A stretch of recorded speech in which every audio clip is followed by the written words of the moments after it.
नमस्कार दोस्तों। जैसा कि आप सभी जानते हैं कि हम राजस्थान असिस्टेंट प्रोफेसर 2021 में जो हिंदी का पेपर हुआ था उसका सॉल्यूशन कर रहे थे। पेपर वन का हमने सॉल्यूशन स्टार्ट कर दिया था। पेपर वन के सॉल्यूशन के लिए हमने 150 क्वेश्चन कर लिए थे।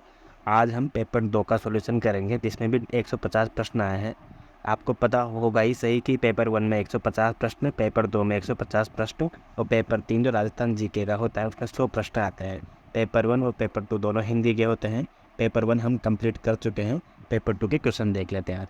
तो पहला प्रश्न देखते हैं। चलिए देखिए पहला प्रश्न क्या कहता है कि सूरसागर किसी चली आती हुई गीत काव्य परंपरा का भले ही वो मौखिक रूप हो प्रतीत होता है। उक्त स्थापना किसकी है?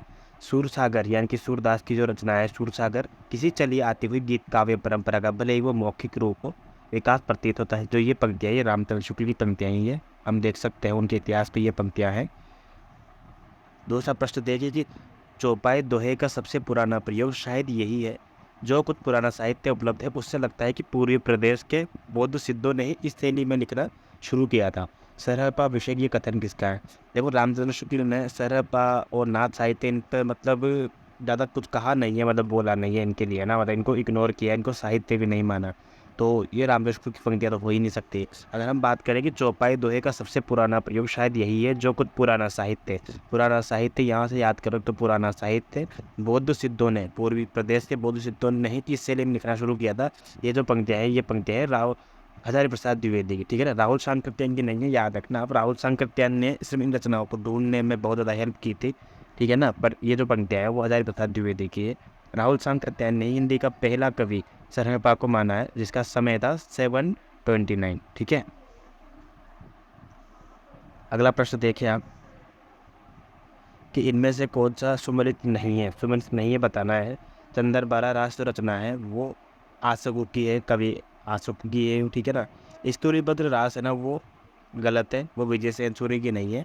रेवंत गिरी रास जो रचना है ना, रेवंत गिरी रास वो विजय सेन सूर्य की रचना है, ठीक है ना, रेवंत गिरी।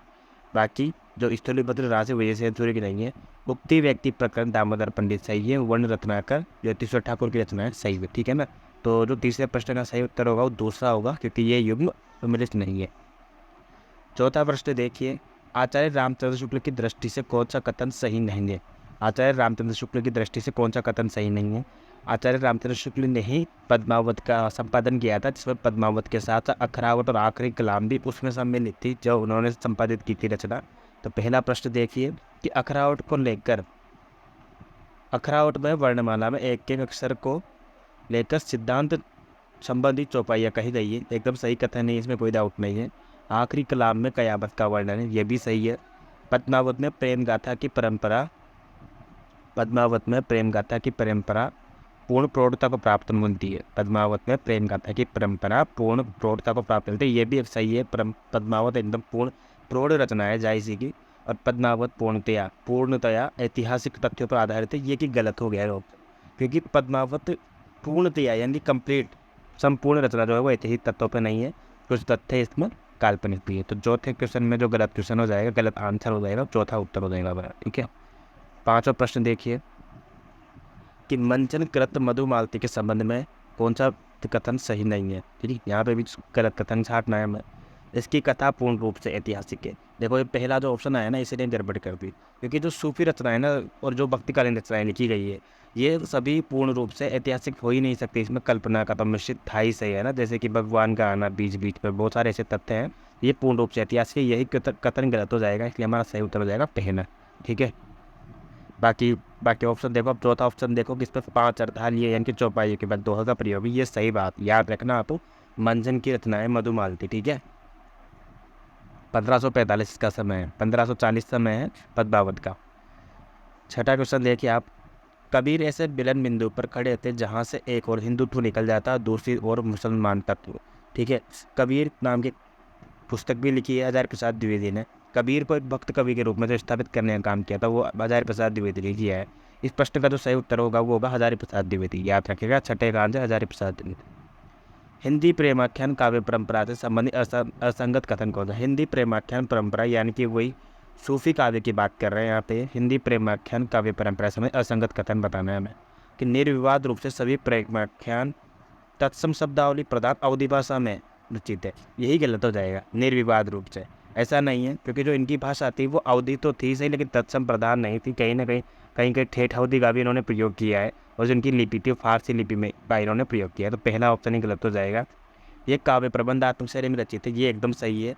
इनके दो पात्र होते हैं, मानवीय और मानवेतर, बिल्कुल भगवान और जमीन के जो पात्र हैं इन दोनों को लेके चलते हैं। इन काव्य में मूल भावना प्रेम है। ठीक है, सातवां प्रश्न का सही उत्तर पहला होगा। आठवां प्रश्न देखिए।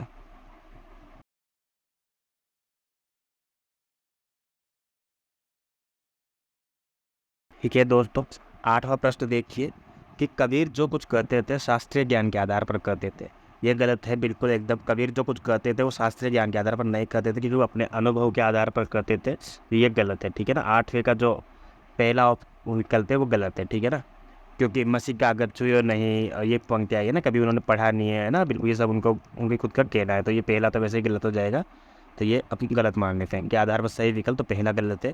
उनकी उक्तियाँ बह देने वाली, व्यंग्य चोट करने वाली थी, बिल्कुल ये सही कथन है एकदम। ठीक है, उनकी जो बातें थी वो समाज पर चोट करने वाली थी। तो पहला गलत और दूसरा सही हो जाएगा, तो दूसरा उत्तर सही हो जाएगा हमारा। ठीक है ना, पहला गलत और दूसरा सही। नवा प्रश्न देखिए, ये कौन सा असंगत है। यहाँ पे पूछा है कौन सा गलत कथन छाटना है हमें, कि कृष्णगढ़ नरेश महाराज सावंत सिंह ही प्रसिद्ध कवि नागरीदास है। ये एकदम सही है। जो कृष्णगढ़ नरेश महाराज सावंत सिंह है, यही प्रसिद्ध भक्त कवि नागरीदास है।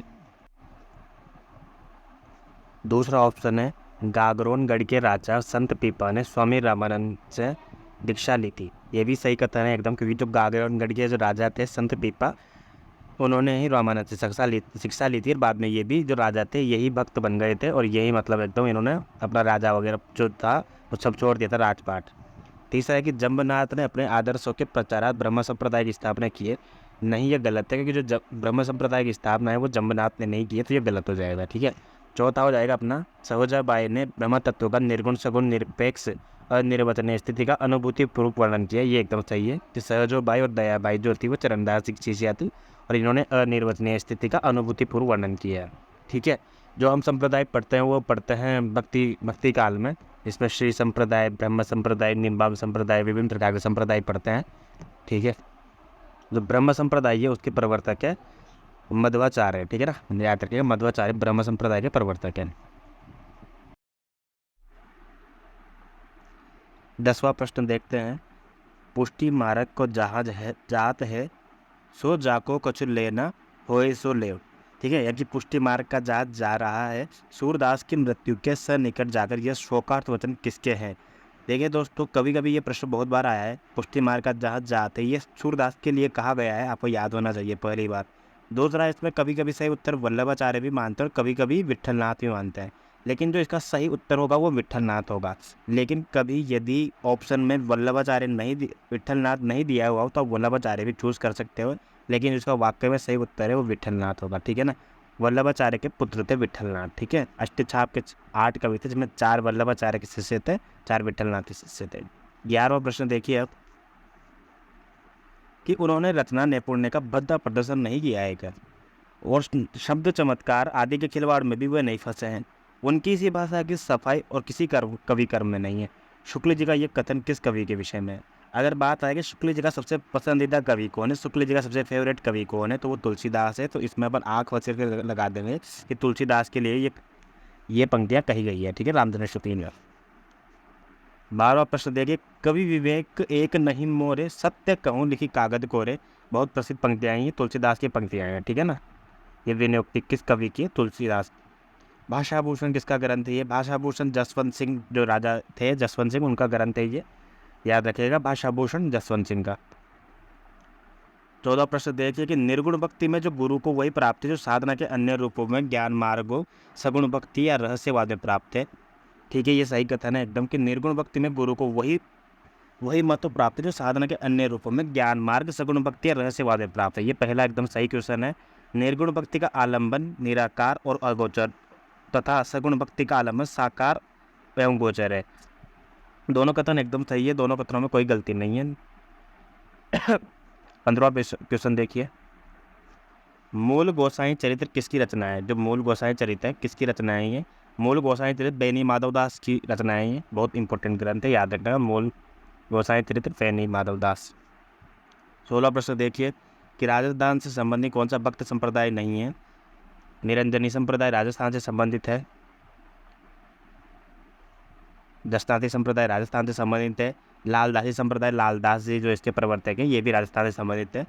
जो पावरी संप्रदाय है ना, ये राजस्थान से संबंधित नहीं है, इसका संबंधित है यूपी से। ठीक है, अगला प्रश्न देखिए आप, भक्तमाल के टीकाकार कौन है। इन्होंने भक्तमाल के रचनाकार नहीं पूछा कि भक्तमाल के रचनाकार कौन है, जो भक्तमाल के टीकाकार पूछा है। भक्तमाल जो रचना है वो नाभादास जी की है। ठीक है ना, इसके जो टीकाकार है वो है प्रियादास जी। ठीक है, भक्तमाल के टीकाकार है प्रियादास। राम भक्ति काव्यधारा संबंधित कवि नहीं है, मतलब इनमें से कौन से कवि ऐसे हैं जिन्होंने राम भक्ति धारा में कविताएं नहीं की। स्वामी अग्रदास तो है ही सही। प्राणचंद्र चौहान ने हनुमान नाटक लिखा है। हृदय राम भी है। ठीक है ना, जो सही उत्तर होगा वो गदाधर भट्ट होगा, क्योंकि गदाधर भट्ट है जो राम भक्ति काव्यधारा से संबंधित कवि नहीं है। इन्होंने कृष्ण भक्ति काव्यधारा में रचना की है। 19वां प्रश्न देखिए कि ज्ञान मार्गी विचारधारा से संबंधित नहीं है। ज्ञान मार्गी विचारधारा, भक्ति काल को हमने 2 शाखाओं में डिवाइड किया था, ज्ञान मार्गी और एक प्रेम मार्गी। ठीक है, तो ज्ञान मार्गी जो विचारधारा था उसके अंदर संत काव्यधारा और सूफी काव्यधारा आती है। अब देखते हैं संत में से कौन कौन आ रहा है। जम्बनाथ भी संत थे। ठीक है ना, इसके अलावा ध्रुवदास जी भी संत थे। अगला मलुकदास जी भी, सुंदरदास जी भी। परंतु एक चीज़ देखिए आप, जो जम्बनाथ जी थे ना वो अपने संत काव्य परंपरा में आते हैं। ठीक है, मलुकदास भी संत काव्य परंपरा में आते हैं। सुंदरदास जी भी संत काव्य परंपरा में आते हैं। परंतु जो ध्रुवदास जी हैं वो संत तो थे सही, लेकिन ये कृष्ण भक्ति परंपरा में आते हैं, प्रेम मार्ग में आते हैं। ठीक है ना, जो जिसमें वो प्रेम मार्गी, जिसमें कृष्ण भक्ति कहा हम करते हैं ना, कृष्ण भक्ति वाली, तो उसमें आते हैं ध्रुवदास जी। 20वां प्रश्न देखिए आप, राधा वल्लभ नामक वैष्णव भक्ति संप्रदाय के प्रवर्तक कौन है। राधा वल्लभ संप्रदाय के प्रवर्तक कौन है। हितहरिवंश इसका सही उत्तर होगा। राधा वल्लभ नामक जो वैष्णव भक्ति संप्रदाय है इसके प्रवर्तक है हितहरिवंश, याद रखिएगा। अगला प्रश्न देखिए, कौन सा सुसंगत नहीं है, यानी किसकी रचना नहीं की गई है। कबीर परिचय की रचना अनंतदास ने की है, एकदम सही उत्तर है ये। ज्ञान समुद्र सुंदरदास की रचना है, ज्ञान का समुद्र सुंदरदास। ज्ञान दीपक दरिया साहब की रचना है। तो ज्ञान बोध रचना है वो रामानंद की नहीं है, ये गलत है। जो ज्ञान बोध रचना है वो रचना है मलुकदास की। ठीक है ना, ज्ञान बोध मलुकदास। अगला प्रश्न देखिए, संत दादू दयाल के शिष्य में असंबद्ध संत कौन है, यानी कि तो संत दादू दयाल के शिष्य नहीं रहे हैं। ठीक है ना, संत पीपा, सुंदरदास, रज्जब, गरीबदास। तो गरीबदास, रज्जब और सुंदरदास ये तीनों के तीनों दादू दयाल के शिष्य हैं। लेकिन जो संत पीपा है ना, ये कबीरदास, इनके साथ साथ ये सब रामानंद के शिष्य हैं। जो रामानंद के 12 शिष्य हैं उनमें पीपा भी है। 23वां प्रश्न देखिए, हिंदी में रीति ग्रंथों की अविरल और अखंडित परंपरा का प्रभाव केशव की कवि प्रिया के प्राय 50 वर्ष पीछे चला, और वो भी एक अभिन्न आदर्श को लेकर। साफ साफ हिंदी साहित्य का इतिहास रामचंद्र शुक्ल में पंक्तियां लिखी हुई है। तो ये पंक्तियां निस्संदेह रामचंद्र शुक्ल की है। इसका सही उत्तर हो जाएगा रामचंद्र शुक्ल। 23वें का उत्तर चौथा। 24वां प्रश्न देखिए कि रीति कविता राजाओं और रईसों के आश्रय में पली है। इसमें कोई संदेह नहीं है, जो रीति कविता है वो राजाओं और रईसों के आश्रय में पली है, एकदम सही कथन है पहला। दूसरा कथन देखिए, उनकी अंतःप्रेरणा और स्वरूप को कवियों और उनके आश्रयदाता दोनों के संबंध से ही समझा जा सकता है। बिल्कुल, दोनों कथन सही है, इसमें कोई डाउट नहीं है। अब और दोनों सही है। ठीक है, 25वां प्रश्न देखिए आप कि देव और बिहारी असंगत कथन था अपना। इसमें से देव और बिहारी, बिहारी और देव, कविवर बिहारी और बिहारी की वाग्भूति। देखिए दोस्तों, देव और बिहारी जो ये रचना है ना ये गलत है, क्योंकि जो देव और बिहारी जो रचना लिखी है ना, ये लिखी कृष्ण कृष्ण बिहारी मिश्र ने। ठीक है ना, कृष्ण बिहारी मिश्र उनका नाम था जिन्होंने देव और बिहारी लिखी। और बिहारी और देव, क्योंकि याद रखें आप, कृष्ण बिहारी, तो कृष्ण पहले आ रहा है, बिहारी बाद में आ रहा है। तो देव और बिहारी में बिहारी बाद में आ रहा है। तो देव और बिहारी जो रचना लिखी है वो कृष्ण बिहारी मिश्र ने लिखी है, लेकिन बिहारी और जो देव रचना है वो लाला भगवान देव ने लिखी है। कविवर बिहारी जो है वो जगन्नाथ दास रत्नाकर की रचनाएं हैं, और बिहारी की वाग्भूति विश्वनाथ मिश्र की रचनाएं हैं। ठीक है ना, हिंदी साहित्य में जो तुलनात्मक आलोचना का जो सिद्धांत दिया था वो शुरुआत हुई थी कहाँ से, पद्म सिंह शर्मा ने। ठीक है ना, पद्म सिंह शर्मा ने 1907 से इसकी शुरुआत की थी, तुलनात्मक आलोचना की। ठीक है ना, 1907 से। तो याद रखिएगा, देव और बिहारी रचना किसकी है, कृष्ण बिहारी मिश्र की। 150 बनाए आए मेलत सभा के बीच लोगों ने कविता किनो खेल करी जानो। ठीक है ना, तो कौन बात बोल सकता है ऐसी कि लोगों ने कविता का खेल खेल समझ रखा है लोग, कोई भी लोग कविता कर रहे हैं। 26वें प्रश्न का आंसर होगा ठाकुर। ठाकुर साहब ने ये बात बोली है, ठीक है ना। डेल सो बनाए आई मेलत सभा के बीच लोगों ने कबीत की, वो खेल करी जानो है। ठाकुर इसका आंसर होगा। 27वां प्रश्न देखिए, आसान प्रश्न है। विज्ञान गीता के रचनाकार कौन है? विज्ञान गीता के रचनाकार केशवदास है। आसान प्रश्न है।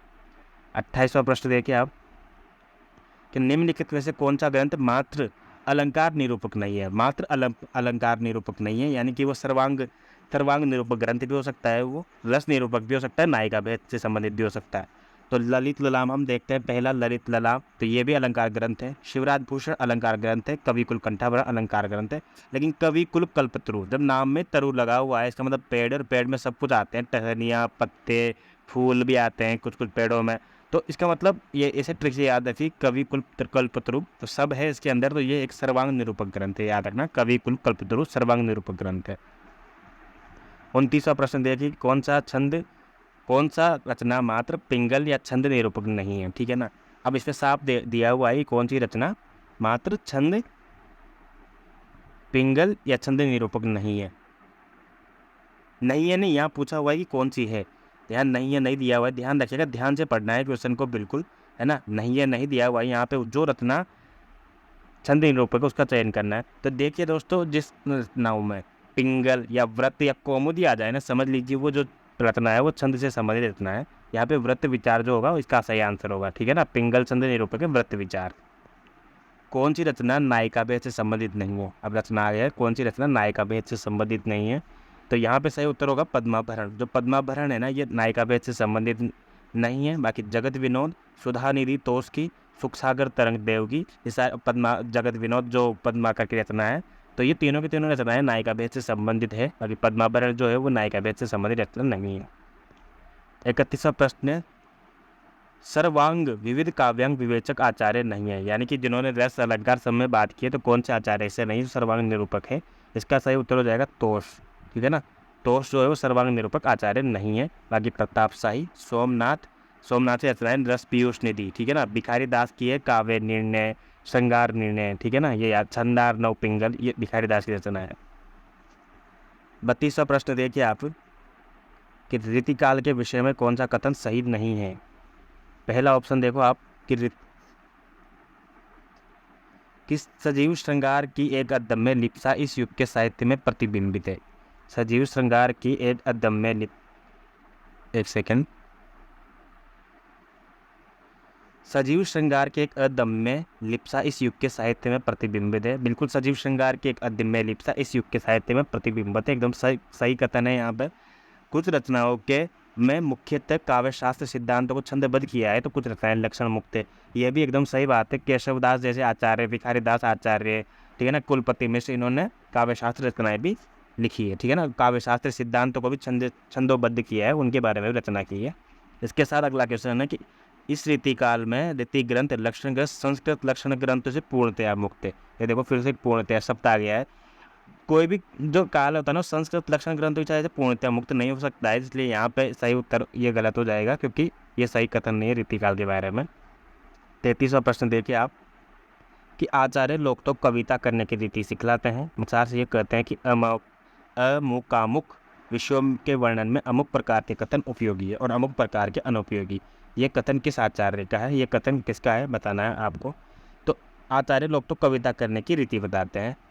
अब ये याद रखिएगा, अमुक ये शब्द आ रहा है एक प्रकार से, अमुक है ना, और क्या बोलते हैं अमुक प्रकार, तो अमुक यहाँ से याद रखना, म आ रहा है तो याद रखना ये किसी रचना है, ये मिष्ट बंधु की, ठीक है ना। ऐसे ट्रिक से याद करना पड़ेगा आपको, अमुक, ठीक है ना।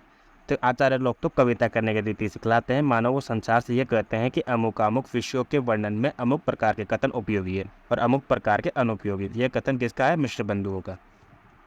34वां प्रश्न देखिए, कि मती राम जी के रसराज के समान पद्माकर जी का यह ग्रंथ भी काव्य रसिक और अभ्यासियों दोनों को कंठहार रहा है। वास्तव में श्रृंगार रस का सार ग्रंथ का प्रतीत होता है। शुक्ल जी का यह कथन पद्माकर किस रचना के लिए कहा गया है? इसका सही उत्तर होगा जगत विनोद, ठीक है ना।